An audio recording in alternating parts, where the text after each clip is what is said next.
ময়মনসিংহের ভালুকায় এক মর্মান্তিক হত্যাকাণ্ডে মা ও তার দুই শিশু সন্তানের গলাকাটা মরদেহ উদ্ধার করেছে ভালুকা মডেল থানা পুলিশ। সোমবার 14 জুলাই সকালে ভালুকা পৌরসভার 7 নম্বর ওয়ার্ডের টিএনটি মোড় এলাকার একটি বাসা থেকে 3 জনের মরদেহ উদ্ধার করা হয়। নিহতরা হলেন ময়না বেগম, তার মেয়ে রাইসা ও ছেলে নীরব। তারা ভালুকার হৃদয় হাসানের বাড়িতে ভাড়া থাকতেন। স্বামী রফিকুল ইসলাম স্থানীয় একটি গার্মেন্টস কারখানায় চাকরি করেন এবং রবিবার রাতে ডিউটিতে ছিলেন। পুলিশ ও স্থানীয় সূত্রে জানা যায়, সোমবার সকালে কাজ শেষে বাসায় ফিরে রফিকুল ইসলাম বাসার দরজা তালাবদ্ধ দেখতে পান। ডাকাডাকির পরও সাড়া না পেয়ে তালা ভেঙে ভিতরে ঢুকে তিনি স্ত্রী ও 2 সন্তানের গলাকাটা মরদেহ খাটের ওপর পড়ে থাকতে দেখেন। ঘটনার পর থেকে নিহত ময়নাদের সঙ্গে থাকা দেবর নজরুল ইসলাম অটো চালক পলাতক রয়েছেন। পুলিশের প্রাথমিক ধারণা এই হত্যাকাণ্ডের সঙ্গে তার সম্পৃক্ততা থাকতে পারে।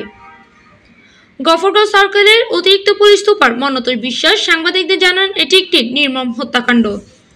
মরদেহ ময়নাতদন্তের জন্য মর্গে পাঠানো হয়েছে। তদন্ত চলছে, দ্রুতই বিস্তারিত জানা যাবে। এই ঘটনায় এলাকায় শোক ও আতঙ্ক বিরাজ করছে। একটি হত্যাকাণ্ডের শিকার হয়েছে এরকম বলতে আমরা সমর্থে আসি।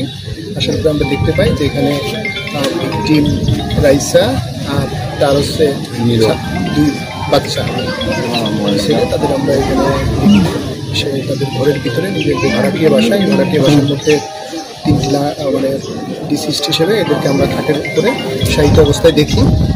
তাদের শরীরে আঘাতের চিহ্ন আছে 3 জনেরই। আমরা ধারণা করছি যে এটি একটি হত্যাকাণ্ড।